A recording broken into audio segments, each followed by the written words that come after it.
बच्चों, आज हम कक्षा 10 में सामाजिक विज्ञान का हमने जो अध्याय प्रथम शुरू किया है उसे आगे पढ़ेंगे। आज हम पढ़ेंगे बाह्य आक्रमण एवं आत्मसातीकरण, शक, हुण एवं कुषाण। सबसे पहले पढ़ेंगे शक साम्राज्य के बारे में। मध्य एशिया की लड़ाकू जनजाति थी जिसने पश्चिमी अफ़गानिस्तान और बलूचिस्तान के सारे प्रदेश पर अधिकार कर लिया। यहाँ से शक बोलन दर्रे से होकर लगभग 71 ईस्वी पूर्व में भारत आए। रामायण एवं महाभारत में शक बस्तियों और को कंबोजों और यवनों के साथ रखा गया। कालकाचार्य कथानक में भारत पर शकों के आक्रमण का उल्लेख मिलता है। अंडरलाइन करेंगे इस लाइन को, जिसमें उन्हें सग कुल यानी शक कुल कहा गया। सिंधु प्रदेश को जीतकर उन्होंने सौराष्ट्र में शक शासन की स्थापना की। मुद्राओं और लेखों से यह स्पष्ट है कि इनकी एक शाखा ने उत्तरापथ और मथुरा में अपना आधिपत्य स्थापित कर लिया और कालांतर में वे अवंती, सौराष्ट्र और महाराष्ट्र में फैल गए।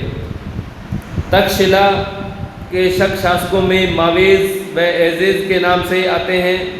तक्षशिला में शक शक्ति का विनाश पल्लवों द्वारा हुआ। अंडरलाइन करेंगे इस लाइन को। हमामस और हगान मथुरा के प्रारंभिक शक क्षत्रप थे। मथुरा से प्राप्त सिंह शीर्षक लेख के में बाद के शक शासक राजबुल को महाक्षत्रप कहा गया। मथुरा के शकों ने पूर्वी पंजाब तक अपनी सीमा का विस्तार कर लिया। मथुरा में शक शक्ति का विनाश कुषाणों द्वारा हुआ। इसे अंडरलाइन करेंगे। पश्चिमी भारत में शकों को क्षहरात वंश के भूमक तथा नहपान 2 शासक ज्ञात हुए हैं। इन शक शासकों ने सातवाहनों से कुछ प्रदेश जीते और महाराष्ट्र, काठियावाड़ और गुजरात पर शासन किया। नहपान के समय भारत तथा पश्चिमी देशों के बीच समृद्ध व्यापारिक संबंध कायम था।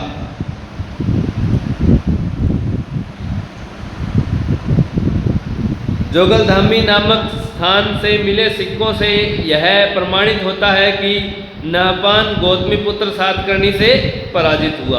अंडरलाइन करेंगे इस लाइन को। नासिक लेख में गौतमीपुत्र सातकर्णी को क्षहरात वंश का उन्मूलक कहा गया। अंडरलाइन करेंगे। उज्जैनी तथा काठियावाड़ के शक शासकों में चस्टन का नाम आता है, जिसने उज्जैनी में शक राजवंश की स्थापना की। इस लाइन को भी अंडरलाइन करेंगे। इस वंश के शासकों ने अपने लेखों तथा मुद्राओं पर शक संवत का उपयोग किया था। चस्टन का पुत्र रुद्रदामन महत्वपूर्ण शासक हुआ, जिसके बारे में जानकारी जूनागढ़ लेख से प्राप्त होती है। रुद्रदामन का साम्राज्य पूर्वी पश्चिमी मालवा, द्वारका, जूनागढ़, साबरमती नदी, मारवाड़, सिंधु घाटी, उत्तरी कोंकण व विंध्य पर्वत तक फैला हुआ था। मुद्राओं से प्रदर्शित होता है कि चस्टन वंश 305 ईस्वी में समाप्त हो गया। अब पढ़ेंगे हुण। हुण मध्य एशिया की एक बर्बर जाति थी जिसने शकों की भांति भारतवर्ष में उत्तरी पश्चिमी सीमा की ओर से प्रवेश किया। ये दैत्य भी पुकारे जाते हैं। अंडरलाइन करेंगे। सर्वप्रथम 458 ईस्वी में लगभग स्कंदगुप्त के समय इनका आक्रमण हुआ, जिसमें उनकी पराजय हुई। कालांतर में तोरमान नामक सरदार ने गुप्त साम्राज्य को नष्ट भ्रष्ट कर दिया करके पंजाब, राजपूताना, सिंध और मालवा पर अधिकार कर महाराजा धीराज की पदवी धारण की। अंडरलाइन करेंगे। तोरमान का पुत्र महीरकुल था, जिसका राज्य 510 ईस्वी से आरंभ हुआ। सियालकोट इसकी राजधानी थी। बौद्ध भिक्षुओं से महीरकुल को घृणा थी। उसने अनेक मठों एवं स्तूपों को नष्ट किया।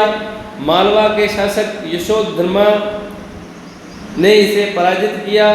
पराजित होने के बाद यह कश्मीर चला गया और कश्मीर में अपना राज्य कायम किया। हुणों के आक्रमण के कारण गुप्त साम्राज्य नष्ट हो गया और भारत में राजनीतिक एकता समाप्त हो गई।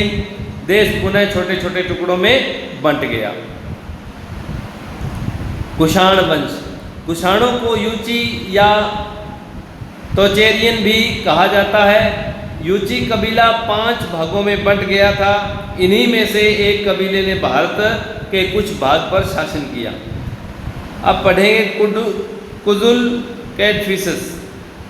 प्रथम 15 ईस्वी से 65 ईस्वी तक यह अपनी जाति के गौरव का संस्थापक था।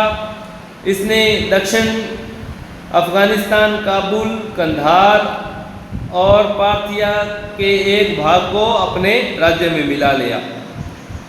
इसने वैदिक धर्म को अंगीकार किया।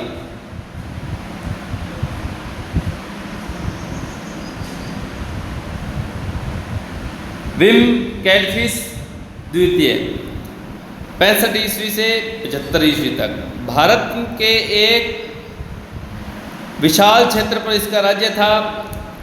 यह शैव मत का अनुयायी था। इसकी कुछ मुद्राओं पर त्रिभुज, त्रिशूलधारी, व्याघ्र चर्मा ग्राही, नंदी अभिमुख भगवान शिव की आकृति अंकित है। इसने भारत में पहली बार अपने नाम के सोने के सिक्के चलाए। अब हम पढ़ेंगे कनिष्क।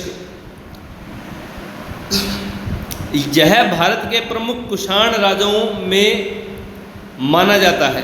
परंपरा के अनुसार इसके समय में कश्मीर के कुंडलवन में आचार्य वसुमित्र की अध्यक्षता में चौथी बौद्ध संगति हुई। इसकी प्रथम राजधानी पेशावर मतलब पुरुषपुर एवं दूसरी राजधानी मथुरा थी। इसने 78 ईस्वी में नया संवत चलाया जिसे शक संवत के नाम से जाना जाता है। अंडरलाइन करेंगे। कनिष्क ने कश्मीर को जीतकर वहां कनिष्कपुर नामक नगर बसाया। उसने कासगढ़, यारकंद व खोतान पर भी विजय प्राप्त की। महास्थान बोगरा में पाई गई सोने की मुद्रा पर कनिष्क की एक खड़ी मूर्ति अंकित है। मथुरा जिले में कनिष्क की एक प्रतिमा मिली है। इस प्रतिमा में उसने घुटने तक चोगा और भारी बूट पहने हैं। यह तांबे के सिक्के पर कनिष्क को वेदी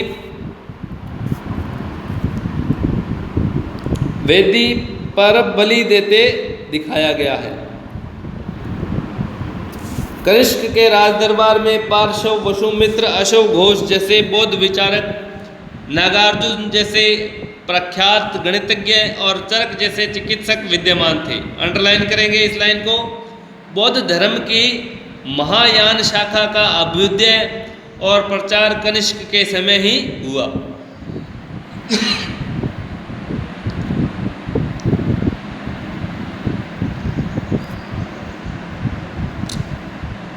उत्तर भारत में कुषाण शासकों की सत्ता लगभग 230 ईस्वी तक बनी रही। इस समय रोम से भारत का व्यापार काफ़ी लाभप्रद स्थिति में था, जिससे भारत में आर्थिक समृद्धि आई। आत्मसातीकरण। शक, हुण एवं कुषाण विदेशी जातियां थीं। इन्होंने शासन तो किया परंतु धीरे धीरे इनका भारतीय समाज एवं संस्कृति में आत्मसातीकरण भी हो गया। भारतीयों की उदार प्रवृत्ति के कारण ये बर्बर कबीलाई जातियां जो समाज का अंग बन गई। कुषाण शासकों में तो वैदिक धर्म पालन व शैव मत की निष्ठा सर्वमान्य रही। कनिष्क द्वारा की गई बौद्ध धर्म की सेवा तो उसे भारत के महान राजाओं में अधिष्ठित करती है। तो हमारा ये जो लेसन है पहला वो पूरा हो चुका है। आज हम इतना ही पढ़ेंगे। कल इसके प्रश्न उत्तर करेंगे और जो अंडरलाइन करवाई गई लाइनें हैं उन्हें आप सबसे पहले लिखोगे। और महाजनपदों को भी मैंने पहले ही बताया कि महाजनपदों को भी आपने सबसे पहले अपनी नोटबुक में लिखना है महाजनपद और उनकी राजधानियों के नाम। उसके बाद जो जो लाइनें आपको अंडरलाइन करवाई गई है उन्हें आपने अपनी नोटबुक में लिखना है और उसके बाद में आपने इन प्रश्नों के उत्तर लिखने हैं। तो आज के लिए इतना ही, कल हम करेंगे इसके प्रश्न उत्तर। धन्यवाद।